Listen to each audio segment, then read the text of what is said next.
Սիրելի քաղաքացիներ, ուզում եմ ձեզ հիշեցնել, որ քիչ առաջ այս ամբիոնից ազգային ժողովի պատգամավոր Գառնիկ Դանելյանը հնչեցնում էր կամ ընթերցում էր մի նամակ մի անձի կողմից, ով համարվում է սրբազան եւ ով, հիշեցնեմ, պատրաստվում էր Երևանում պատերի տակ տարբեր մարդկանց գյուլել։ Ընդ որում,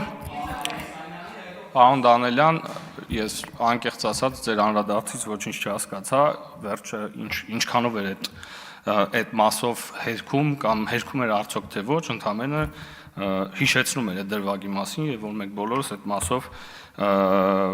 առնվազն անհանգստացած էինք եւ զարմացած եւ դրան ի պատասխան ըստ էության ոչինչ չլսեցինք։ Ես կուզեի արձանագրել հետևյալը այսօրվա այս հարց ու պատասխանի արդյունքներով, որ չնայած որոշ անհատական ելույթների, որոնք ըստ էության բովանդակային էին, չնայած եւ մշտապես գրեթե բոլոր դեպքերում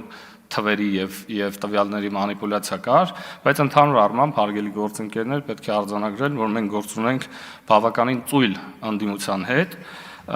որովհետեւ ըստ էության Պարոն Բագրատյանը կարճ անդրադարձավ դրան, բայց ես կուզեի փոքր-ինչ ավելի ծավալվել այս թեմայով։ Մեր ընդդիմությունը 5 տարի շարունակ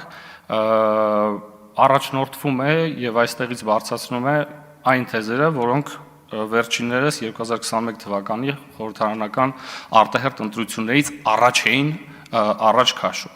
Այսինքն նախընտրական քարոզարշավի հիմնական են բոլոր նարատիվները, որոնք մենք ամիսներ շարունակ լսել ենք 2021 թվականից առաջ, այսինքն ընտրություններից առաջ, 5 տարի շարունակ մենք այս նույն մտքերը շարունակաբար լսում ենք եւ սա հարգելի գործընկերներ արդեն սա հոգնեցուցիչ չի, սա արդեն ծիծաղալու էլ չի, անկեղծ եմ ձեզ ասում, որովհետեւ եթե մենք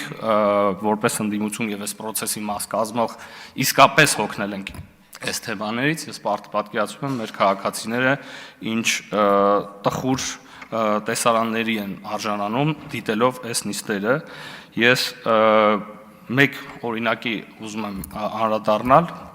Տիկին Գյուլիանը խոսում է այն մասին, որ մենք բարբերաբար եւ հետեւողականորեն ստում ենք եւ խաբում ենք մեր քաղաքացիներով, օրինակ բերելով 300 դպրոցի ուրեմն ծրագիրը եւ ասելով, որ այս պայդրությամբ կա 54 դպրոց շահագործման հանձնած եւ հնգամյա կառավարության ծրագրի շրջանակներում մենք ուշացնում ենք դպրոցների շինարարությունը, հետեւաբար մենք շարունակ խաբում եւ ստում ենք մեր ժողովրդին։ Ես ուզում եմ Տիկին Գյուլիանին եւ մեր ժողովրդին եւս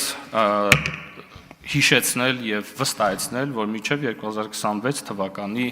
ավարտ, ինչպես եւ խոստացվել է, 300 դպրոցները պատրաստ կլինեն, իսկ մեր ընդդիմությանը խորհուրդ կտամ եւս մեկ անգամ փոքր-ինչ ավել իրենց վրա աշխատել։ Շնորհակալություն։